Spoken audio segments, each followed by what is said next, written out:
Hello everyone, आप सबका स्वागत है। आरआरबी ग्रुप डी 2019 का मैथ्स का सॉल्यूशन कर रहे हैं, जिसमें 17 अगस्त 2022 से 22 सितंबर 2022 तक जितने भी शिफ्ट में एग्ज़ाम हुए सभी शिफ्ट के सॉल्यूशन कंप्लीट हो चुके हैं। इनके सारे वीडियोस प्लेलिस्ट पे मिल जाएंगे। आज की क्लास में 26 सितंबर 2022 का दूसरा शिफ्ट का सॉल्यूशन करेंगे। इसका पहला शिफ्ट का वीडियो भी प्लेलिस्ट पे मिल जाएगा और इन सब के सॉल्यूशन पहले ही कंप्लीट हो चुके हैं। इनके वीडियोज देखने के लिए प्लेलिस्ट विजिट कर सकते हैं, लिंक नीचे डिस्क्रिप्शन में दिया गया है। तो शुरू करते हैं। उससे पहले चैनल पर नए हैं तो चैनल को सब्सक्राइब कर लीजिए। आगे बढ़ते हैं। पहला सवाल है, एक आयताकार भूखंड को 3 चक्करों में घेरने के लिए 2250 मीटर तार का उपयोग किया जाता है। भूखंड की लंबाई चौड़ाई से 5 मीटर अधिक है। भूखंड की लंबाई ज्ञात कीजिए। ठीक है, एकदम साधारण सा सवाल है, बस आपको समझना है। ये कह रहा है कि इस आयताकार भूखंड को 3 चक्कर घेरने में 2250 मीटर तार लगता है। अगर हमें एक चक्कर घेरने की लंबाई निकालना हो तो उसके लिए क्या करना होगा, ये 2250 को 3 से डिवाइड करना होगा। 3 से डिवाइड अगर करें तो कितना आएगा, 3 × 7 = 21, 3 × 5 = 15, यानी 750 मीटर। और आप यहाँ पर एक चीज़ समझ गए होंगे कि किसी आयताकार भूखंड को अगर हम एक चक्कर घेरेंगे यानी इसके परिमाप के बराबर लंबाई कवर करेंगे। तो कहने का मतलब यह है कि ये जो 750 मीटर है ये क्या है, ये आयताकार भूखंड का परिमाप है।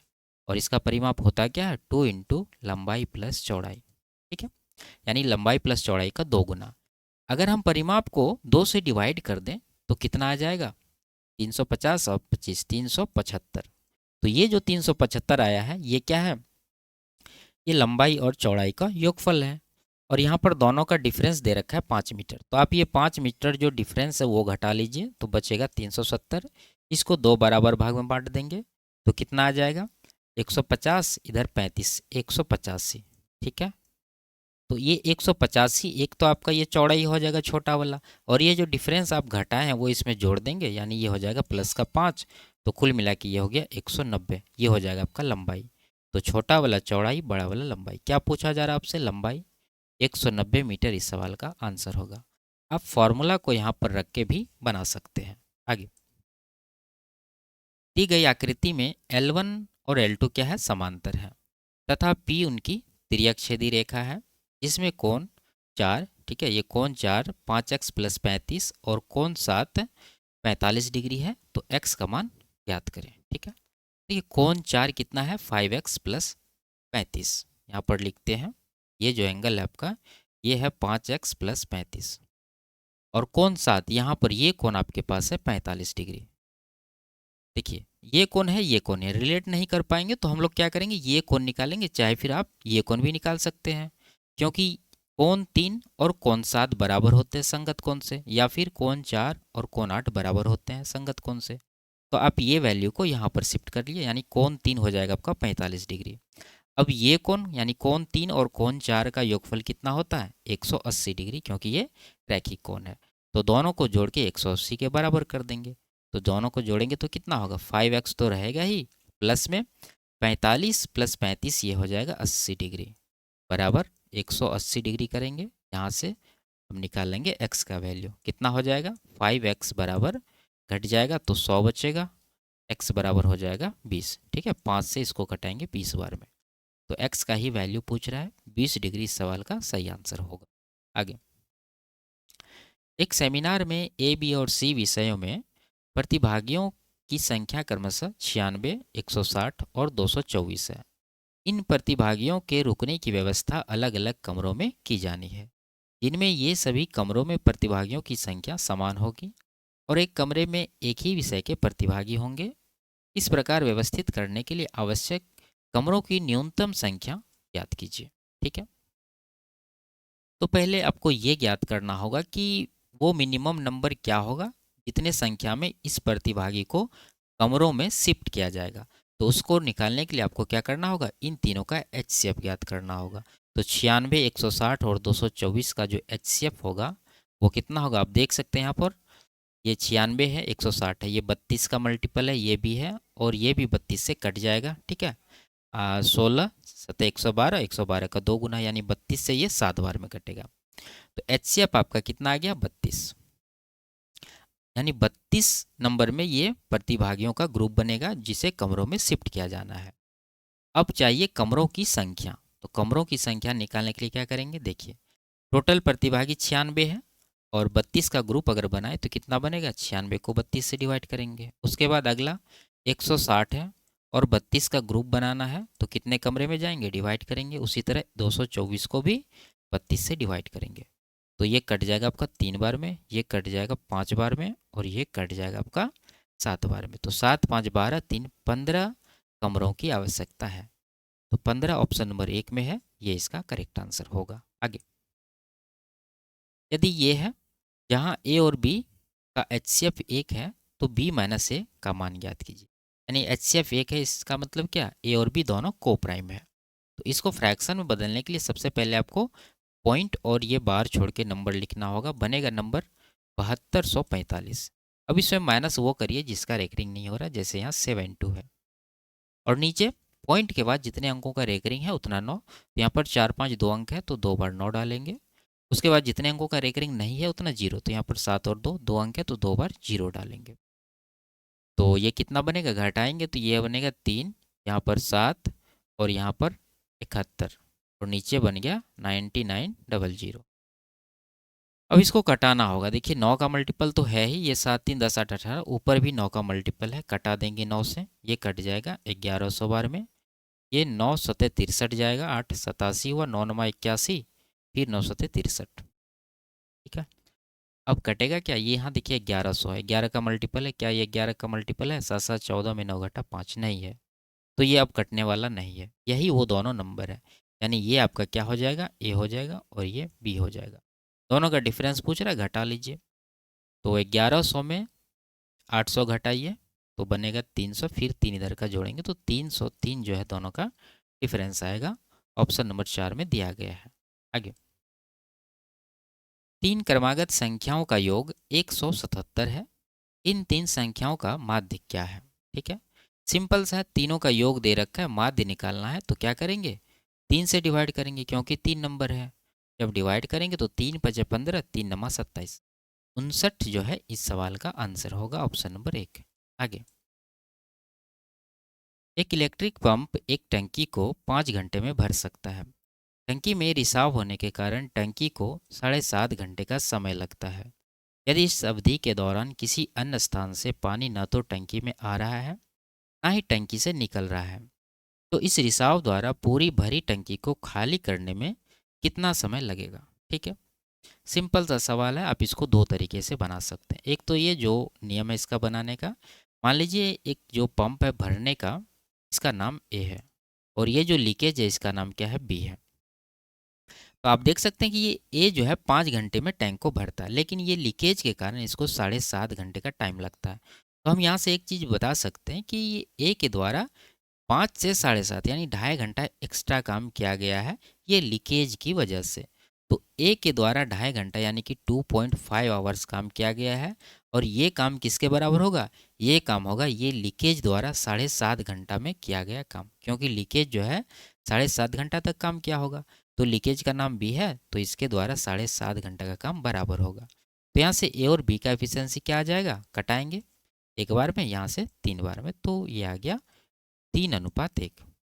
ठीक है, अब निकाल लीजिए टैंक का टोटल कैपेसिटी क्या होगा। सीधा सीधा 5 घंटा जो है ए भरता है 5 घंटा में, तो 5 गुना ए का एफिशिएंसी कितना है, 3 है, तो 15 यूनिट का टैंक हो गया।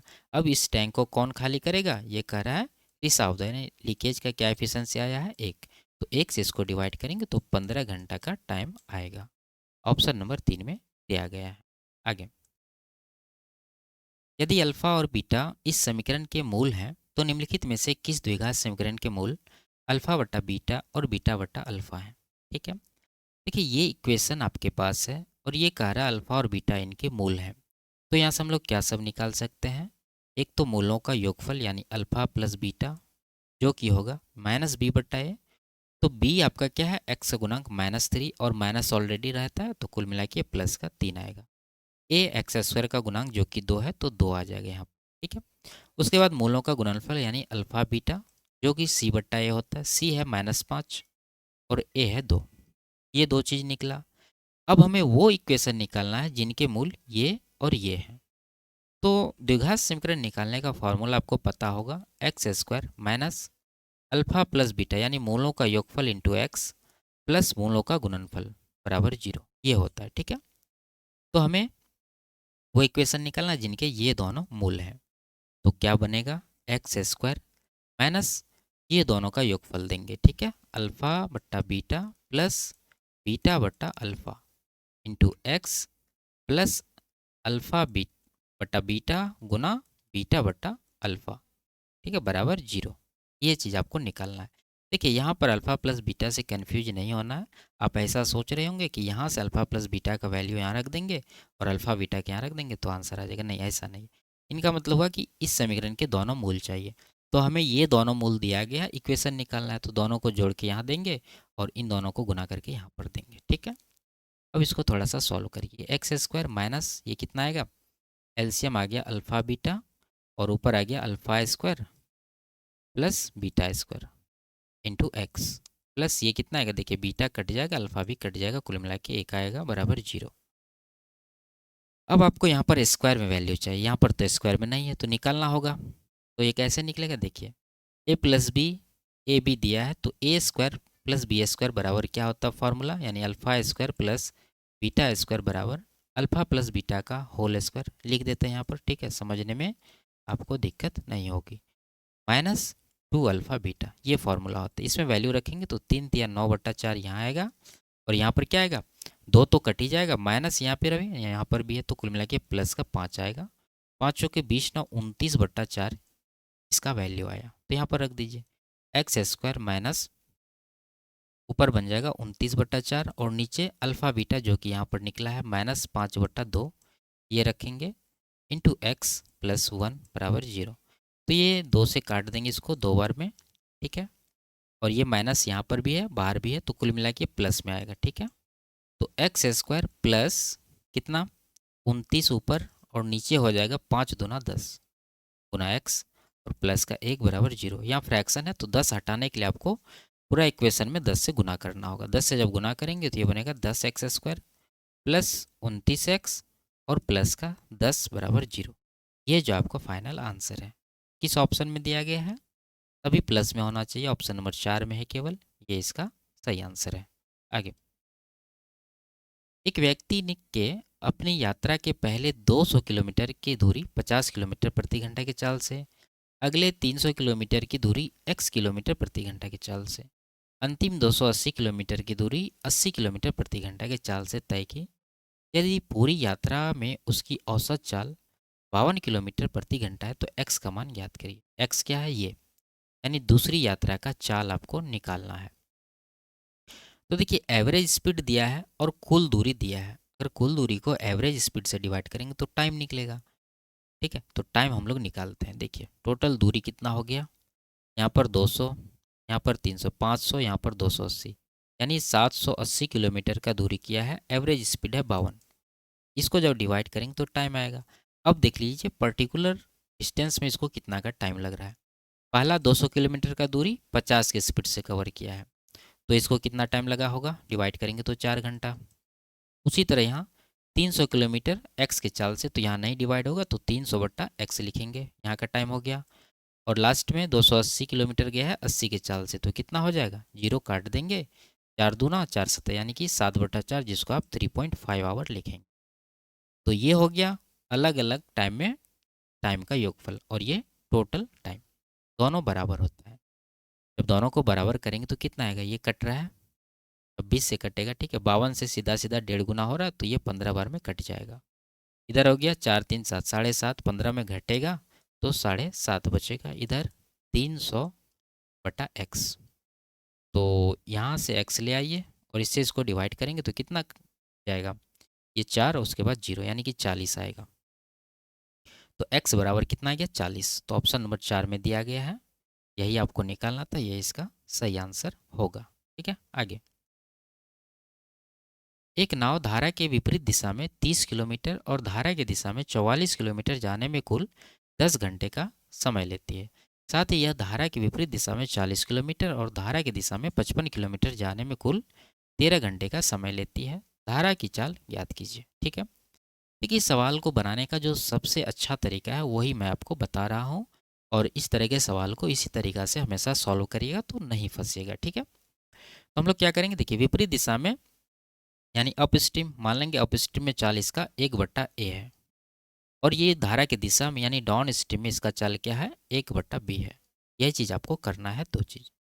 उसके बाद विपरीत दिशा में ये 30 किलोमीटर जा रहा है। अगर ये 30 किलोमीटर जाएगा और विपरीत दिशा का चाल 1/a है, 30 से डिवाइड करेंगे तो टाइम आएगा। जब डिवाइड करेंगे तो a ऊपर चला जाएगा, कुल मिला के ये 30a बनेगा। सेम उसी तरह यहाँ पर 44b बन जाएगा। ये टोटल टाइम हो गया, जबकि इसको टोटल टाइम कितना लग रहा है, 10 घंटे का। तो ये 10 घंटा हो जाएगा। ये आपका पहला इक्वेशन हुआ। दूसरा इक्वेशन सेम उसी तरह 40 किलोमीटर, तो 40 a, उसके बाद 55 किलोमीटर धारा की दिशा में, तो 55b हो जाएगा यहाँ पर, बराबर टोटल टाइम 13 घंटे का, तो 13। ये आपका दूसरा इक्वेशन। अब इसको सॉल्व करके ए बी का वैल्यू निकाल लीजिए, उसके बाद जो पूछ रहा है वो दे दीजिए, ठीक है। देखिए, इसमें ए या बी का वैल्यू निकालने के लिए बराबर करना होगा, तो हम लोग क्या करेंगे, ये 30-40 को बराबर कर लेंगे। उसके लिए 4 से यहाँ गुना कर देंगे, यहाँ पर 3 से। उसके बाद माइनस कर देंगे पहला में से दूसरा इक्वेशन को, तो ये तो कट ही जाएगा क्योंकि बराबर हो जाएगा। बचेगा ये 44 गुना 4, ये हो जाएगा कितना, 160 + 16 176 भी। उसमें माइनस करना है 55 तिया 165 भी, और राइट साइड 10 चौके 40 माइनस 13 तिया 39, तो घटाएंगे तो 11 बी बनेगा, इधर 1 बनेगा, तो बी का वैल्यू यहाँ से 1/11 आया, ठीक है। अगर यहाँ पर बी का वैल्यू 1/11 रखेंगे तो डी बराबर कितना आ जाएगा, डी बराबर आ जाएगा 11 किलोमीटर प्रति घंटा, यानी डाउन स्ट्रीम में स्पीड क्या है, 11 किलोमीटर प्रति घंटा। अब यहाँ से बी का भी वैल्यू निकाल लीजिए, ठीक है। तो बी का वैल्यू निकालने के लिए हम लोग क्या करेंगे, इस इक्वेशन में ये बी का वैल्यू रख देंगे, सॉरी ए का वैल्यू निकालने के लिए। तो ये बन जाएगा 30 है प्लस, अगर यहाँ पर 44 बी के जगह पर बी के वैल्यू 1/11 रखेंगे तो 11 से इसको कटा देंगे 4 बार में, यानी ये 4 आ गया, बराबर राइट साइड क्या है, 10 है। तो यहाँ से ए बराबर कितना होगा, घटेगा तो 6 बचेगा, इधर से 30 जाएगा, 6 का 6 6 पंचे 30, यानी ए का वैल्यू 1/5 आया। 1/5 आया, यहाँ रखेंगे तो अप स्ट्रीम का स्पीड कितना हो जाएगा, 5 किलोमीटर प्रति घंटा। अब हमें निकालना है धारा की चाल। आप जानते हैं कि धारा की चाल वाई निकालने के लिए क्या करते हैं, down stream minus up stream बट्टा 2 करते हैं। तो डाउन स्ट्रीम का स्पीड कितना है, 11, अप स्ट्रीम का 5 है, इसको 2 से डिवाइड करेंगे तो 6 में 2 से डिवाइड होगा तो 3 किलोमीटर प्रति घंटा इसका आंसर होगा। ऑप्शन नंबर 2 में दिया गया है। आगे, एक वस्तु को 16% के लाभ पर बी को बेचता है, बी से 15% की हानि पर सी को बेचता है, और सी से 20% के लाभ पर डी को बेचता है। यदि सी और ए द्वारा अर्जित लाभों का अंतर 248 रुपया है तो बी को हुई हानि याद कीजिए, ठीक है। इस तरह के सवाल पिछले शिफ्ट में हम आपको बता चुके हैं। क्या करते हैं, परसेंट को फ्रैक्शन में लिखेंगे। 16% मतलब 4/25, उसके बाद 15% यानी 3/20, उसके बाद है 20% यानी 1/5। तो इनिशिएट कहाँ से हो रहा है, ए से, ठीक है। और लोग कितने हैं, 4, ए बी सी और डी। तो ए का जो क्रय मूल्य है वो इन सब का गुणनफल होता है, मानते हैं हम लोग। तो गुणनफल कितना होगा, 25 दूना 50 पंजे, यानी ये हो जाएगा 2500। तो मान लेंगे ए का जो क्रय मूल्य है वो 2500 है। अब ए ने क्या किया है, ये बी को बेचा है 16% के लाभ पर, तो ये बेचेगा किसको, बी को। 2500 का 16% कितना होगा, 400 रुपया, ठीक है। 25 गुना 16 करेंगे तो 400, तो 400 का प्रॉफिट होगा, तो बी का क्रय मूल्य कितना बनेगा, 25/4 2900। फिर बी ने सी को बेचा है, बी ने सी को बेचा है 15% के हानि पर, तो 2900 का 15% चाहिए, तो कितना होगा, तो 15 या 45 यानी 450 में 15 कम यानी कि 435, तो 435 का नुकसान होगा, तो वैल्यू कितना हो जाएगा, 2900 में 435 घटा दीजिए, ये बन जाएगा आपको 2465, ठीक है। उसके बाद सी ने बेचा डी को और इसे 20% का लाभ हुआ है, तो 2465 का 20% यानी 1/5 कितना होगा, 5 चौके 20, 5 9 45, 5 तिया 15, 493 का प्रॉफिट है सी को। उसके बाद जब जोड़ेंगे तो डी का वैल्यू आ जाएगा, लेकिन हमें वो निकालना जरूरी नहीं। क्या दे रखा है, सी और ए का लाभ का अंतर। अगर हम लोग यहाँ पर देखें तो सी को प्रॉफिट हो रहा है 493 का, और ए को प्रॉफिट हो रहा है 400 का। तो दोनों में डिफरेंस कितना का है? 93 का। जबकि एक्चुअल डिफरेंस ये दे रखा है 248 का, तो ये 248 के बराबर होगा। हमें निकालना है बी की हानि। बी को कितना हानि हुआ है? ये वाला है बी का माइनस का 435। तो 435 का निकालना, तो उसके लिए क्या करना होगा? 248 को ये 93 से डिवाइड करना होगा और 435 का निकालना है तो उससे गुना करना होगा। कैलकुलेट करिए, आंसर आ जाएगा। तो 31 से ये कट रहा है 3 बार में, 31 से ये भी कट जाएगा, 3 अट्ठे 24, 8 बार में कट रहा है, 3 से कट जाएगा, 14 तिया 42, 3 पचे 15, यानी 145 गुना 8 करेंगे, कितना होगा? 14 अट्ठे 112, 1120 प्लस 40, 1160 रुपया इसका आंसर होगा। ऑप्शन नंबर 3 में दिया गया है। आगे, राम के वेतन पहले 12% की वृद्धि हुई और फिर 8% की कमी हुई। उसके वेतन में हुआ कुल प्रतिशत परिवर्तन ज्ञात कीजिए। फॉर्मूला लगा दीजिए। 12 बड़ा है तो प्लस का 12, 8 घटा माइनस का 8, एक प्लस एक माइनस आया तो आगे माइनस आएगा, 12 गुना 8 बटा 100%। ठीक है, तो ये कितना होगा? 12 में से 8 घटा 4 माइनस 12 अट्ठे 96 हो रहा है। ठीक है, तो यह आएगा 100 से डिवाइड करने के बाद 0.96। तो 4 में 0.96 जब घटाएंगे तो क्या वैल्यू बनेगा? 3.04%। और ये प्लस में आया है तो ये प्रॉफिट होगा, यानी इनक्रीज होगा। ऑप्शन नंबर 4 में है इनक्रीज, ये इसका करेक्ट आंसर होगा। आगे, इसको p बटा क्यू के रूप में व्यक्त करना है जहाँ p और q पूर्णांक है। तो फ्रैक्शन में कन्वर्ट करने के लिए सबसे पहले आपको पॉइंट और बार छोड़ के नंबर लिखना होगा। 41 42 बनेगा। अब उसमें माइनस वो करना जिसका रेकरिंग नहीं हो रहा है, जैसे यहाँ 4 है, और नीचे पॉइंट के बाद जितने अंकों का रेकरिंग हो उतना 9 देंगे। तो 3 अंक है तो 3 बार 9 डलेगा। ठीक है, इसके बाद कुछ नहीं करना, आपको घटा देना है। ये बन जाएगा 4138 और नीचे 999, कटने वाला तो है नहीं, और आंसर भी दिया है 4138 बटा 999, ये इसका आंसर होगा। आगे, एक चतुर्भुज के अंतः कोणों का योग कितना होता है? 360 डिग्री। ये एकदम आसान है। आगे, इसका मान ज्ञात करें। तो पहले आपको ये दोनों को गुना करना होगा, फिर जोड़ना होगा, फिर लास्ट में डिवाइड करना होगा। ठीक है, ये पूरा पे रूट है। तो गुना करिए, 6 चौके 24 बचा 2, 4 तिया 12 2 14, और 4 चौके 16 1 17, 5 चौक 20 1 21। एक अंक यहाँ, 2 अंक यहाँ, 3 अंक के पहले पॉइंट लगेगा। और इसमें हमें जोड़ना है क्या? 0.256। और जोड़ के इसको डिवाइड किससे करना है? ये 121 रूट के अंदर है, वर्गमूल इसका 11 आएगा। तो जोड़िए 744, यहाँ 256, यहाँ एक आ गया, 21 1 22 आएगा, ऊपर नीचे 11 कट जाएगा, ये 2 बार में। ऑप्शन नंबर 2 इसका सही आंसर। आगे, जॉन के पास एक घनाभाकार बॉक्स है जिसकी लंबाई चौड़ाई और ऊंचाई का अनुपात ये है। यदि बॉक्स की लंबाई चौड़ाई और ऊंचाई में से प्रत्येक को 100% बढ़ाकर एक नया बॉक्स बनाया जाता है तो इस प्रकार बने बॉक्स का आयतन पुराने बॉक्स के आयतन के कितने गुने के बराबर होगा? ठीक है, सिंपल सा देखिए, ये जो रेशियो दिया है इससे मतलब आपको नहीं है, आपको देखना है कि कितना वृद्धि हुआ, और ये परसेंटेज में वृद्धि दिया है। कितना बढ़ाना? 100%, यानी अगर इसका इनिशियल 1 होगा तो बढ़ाने के बाद कितना हो जाएगा? 2। 100% वृद्धि मतलब 2 गुना। और ये घनाभ है, घनाभ का आयतन क्या होता है? लंबाई गुना चौड़ाई गुना ऊंचाई। और प्रत्येक को लंबाई चौड़ाई ऊंचाई प्रत्येक को 1 यूनिट मान लीजिए, तो बढ़ाने के बाद 2 यूनिट होगा, और ये 3 बार गुना होगा तो क्यूब कर दीजिए इसको, तो 1:8 होगा। सीधा सीधा 8 गुना हो रहा है, तो इसका आंसर क्या होगा? 8 गुना।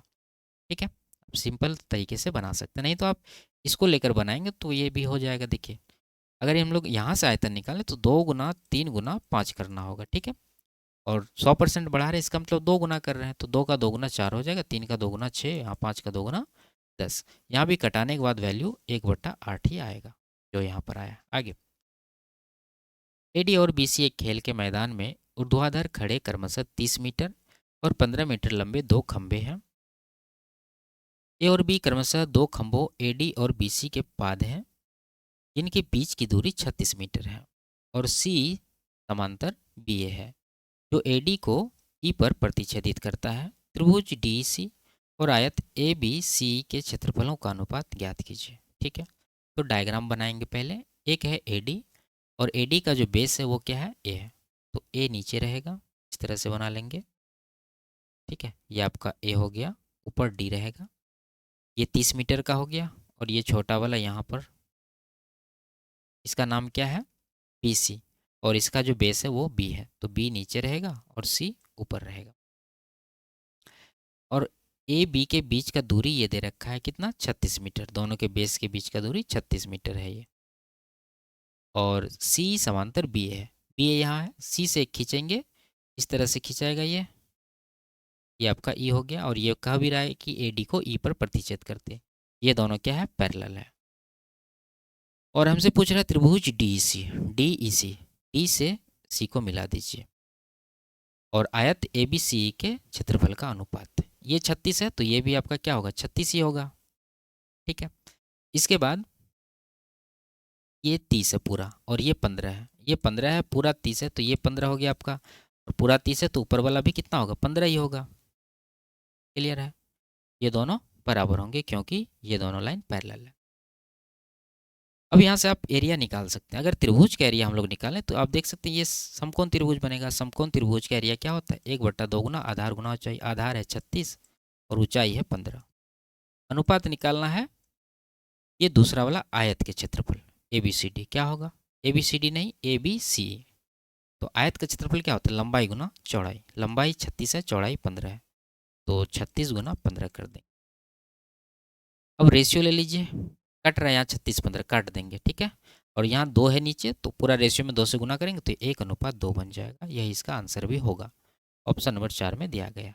आगे, x बराबर 3 होने पर ये तीनों और y समानुपात में है तो y का मान ज्ञात कीजिए। वैल्यू रखिए x इसमें तो कितना बनेगा, 9 या 27, क्या x बराबर 3 है, यहाँ पर रखें तो 3 + 6 9 बनेगा। समानुपात यहाँ पर रखें तो 7 या 21 - 3 18 बनेगा। अनुपात ये y, तो इसमें y का वैल्यू निकालना है। अब देख सकते हैं 27 से 9 1/3 हुआ, तो यहाँ भी आप 1/3 कर देंगे। जब इसका 1/3 करेंगे तो ये वैल्यू क्या बनेगा, 6, ये इसका आंसर भी होगा। आगे, 44, 96 और 184 को एक संख्या x से विभाजित करने पर प्रत्येक मामले में समान शेषफल प्राप्त होता है, x का सबसे बड़ा मान कितना होगा। ऑप्शन से सॉल्व कर सकते हैं, नहीं तो तरीका क्या होता है, डिफरेंस का HCF। तो 96 और 44 का डिफरेंस कितना होगा, 52। 184 और 96 का डिफरेंस कितना होगा, 84 4 88। उसके बाद 44 और 184 का डिफरेंस हो जाएगा 140। इन तीनों का जो HCF होगा वही बड़ी से बड़ी संख्या होगी जो हमसे पूछा जा रहा है। तो देख सकते हैं 13 चौके 52, 4 से ये भी कट रहा है ये भी कट रहा है, तो HCF कितना आएगा, 4 ही आएगा। ऑप्शन नंबर 2 इसका सही आंसर।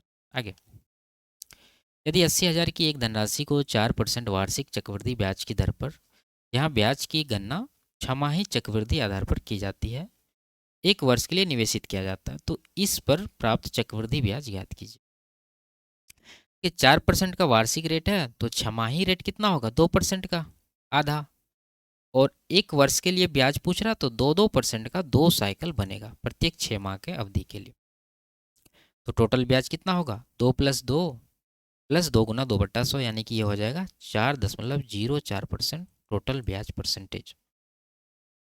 तो 80,000 मूलधन, इसका इतना परसेंट निकाल दीजिए, कितना होगा, 80,000 का 4% निकालिए 3200, और उससे थोड़ा सा ज़्यादा 32 रुपया जाता, तो 3232 रुपया इसका आंसर होगा। आगे, यदि एक वस्तु का क्रय मूल्य 800 है, यदि इस वस्तु को बेचने पर 15% की हानि होती है तो विक्रय मूल्य ज्ञात कीजिए, ठीक है। तो 15% का हानि है तो 800 का 15% कितना होगा, 15 × 8 = 120 रुपया, तो 120 घटा दीजिए तो 680 रुपया इसका विक्रय मूल्य आएगा। ऑप्शन नंबर 1 इसका सही आंसर है। आगे, दी गई तालिका के आधार पर यह कह रहा है आगंतुकों की बहुलक आयु ज्ञात कीजिए। ये आयु है वर्ग अंतराल में और ये फ्रीक्वेंसी है। तो इस तरह के डेटा का बहुलक निकालने के लिए सबसे पहले आपको फॉर्मूला पता होनी चाहिए।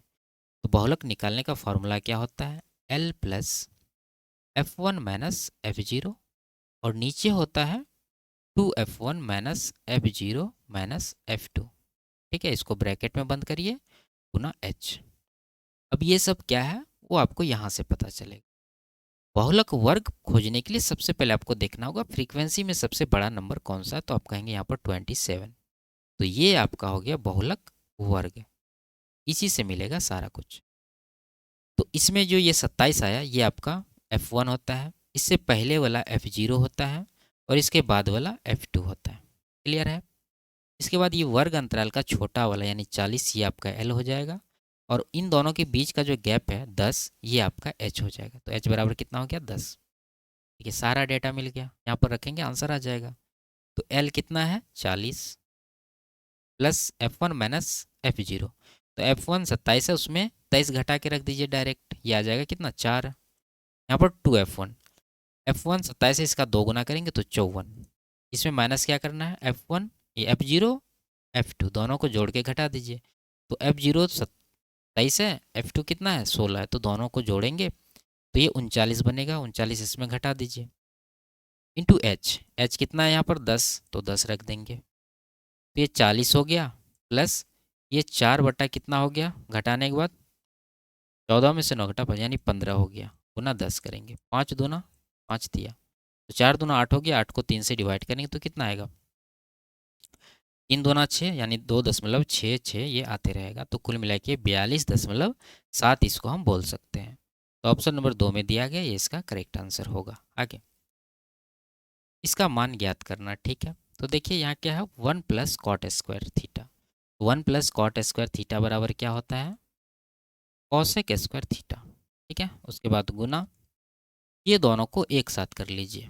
जब इन दोनों को एक साथ करेंगे तो ये बनेगा 1 plus cos into 1 minus cos, यानी ये हो जाएगा 1 minus cos square theta. Formula A plus B into A minus B लगाइए। तो 1 माइनस कॉस स्क्वायर थीटा क्या होता है साइन स्क्वायर थीटा। ठीक है, उसके बाद प्लस है, प्लस दे देंगे। फिर यहाँ पर देखिए दोनों को साथ करेंगे तो ये बन जाएगा 1 माइनस साइन स्क्वायर थीटा, ये क्या होता है कॉस स्क्वायर थीटा। उसके बाद 1 प्लस टेन स्क्वायर थीटा, ये क्या होता है सेक स्क्वायर थीटा। अब देखिए ये दोनों को गुना करेंगे तो 1 होगा। Cos into cosec into sine क्या होता है 1 होता है, उसी तरह कॉस इंटू सेक 1 होता है। तो यहाँ का वैल्यू 1 हो गया, यहाँ का भी 1 हो जाएगा। कुल मिला के 1 प्लस 1 2 इसका आंसर होगा। ऑप्शन नंबर 4 में दिया गया है। आगे ये द्विघात समीकरण के मूल ज्ञात करना है। ठीक है, तो इसका मूल ज्ञात करने के लिए आपको बीच वाला पद को इस तरह से तोड़ना है कि जोड़ने या घटाने के बाद प्लस में 30 आ जाए और गुना करने के बाद 104 आ जाए। तो ऑप्शन से आइडिया ले सकते हैं आप, 4 और 26 आएगा और दोनों प्लस में रहेगा। ठीक है, लेकिन ये जो है आपका एक्स का वैल्यू नहीं होता है। एक्स का वैल्यू क्या होता है इसका चिन्ह बदलना होता है, और एक्स स्क्वायर का कोई गुणांक रहता है उससे डिवाइड भी करना होता है। तो यहाँ पर नहीं है, तो इसका केवल चिन्ह बदल दीजिए, यानी -4 माइनस का 26 इसका आंसर होगा। ऑप्शन नंबर 2 सही आंसर है। आगे ठीक है, इसको सरल करना है। देखिए यहाँ पर इन तीनों को गुना करना होगा, कठिन होगा। ठीक है, क्योंकि क्यूबिक इक्वेशन आ जाएगा। तो हम लोग यहाँ पर वैल्यू पुट करेंगे। अगर x बराबर 1 रखें तो यहाँ पर ऑप्शन सेम हो जाएंगे, तो इसलिए 1 नहीं रखेंगे हम लोग, x बराबर क्या रखेंगे 2।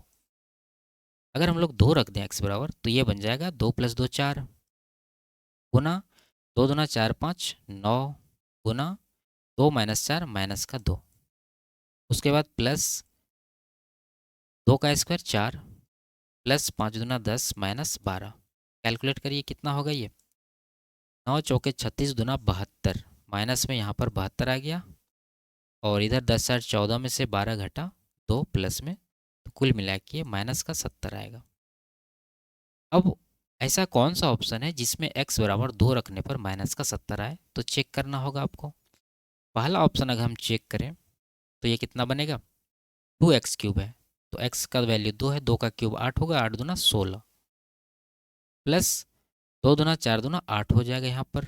उसके बाद 21 दूना 42 माइनस में, उसके बाद माइनस का 52 लास्ट में है।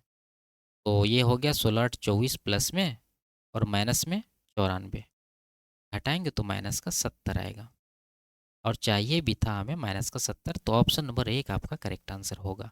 आगे इसमें ग्राफ के आधार पर कह रहा है कि जून की तुलना में जुलाई में खरीदी गई पॉलिसियों की संख्या में लगभग कितने प्रतिशत की वृद्धि है। ठीक है, देखेंगे ये है आपका जून, ये है जुलाई। अगर जून में देखें तो 180 है, जुलाई में 240 है। जीरो तो कटेगा ही 6 से 3 बार में, 6 से 4 बार में, यानी 3 से 4 हुआ है, एक का वृद्धि है 3 के ऊपर, तो 1/3 कितना होता है 33.33%। तो 33% लगभग इसका करेक्ट आंसर होगा।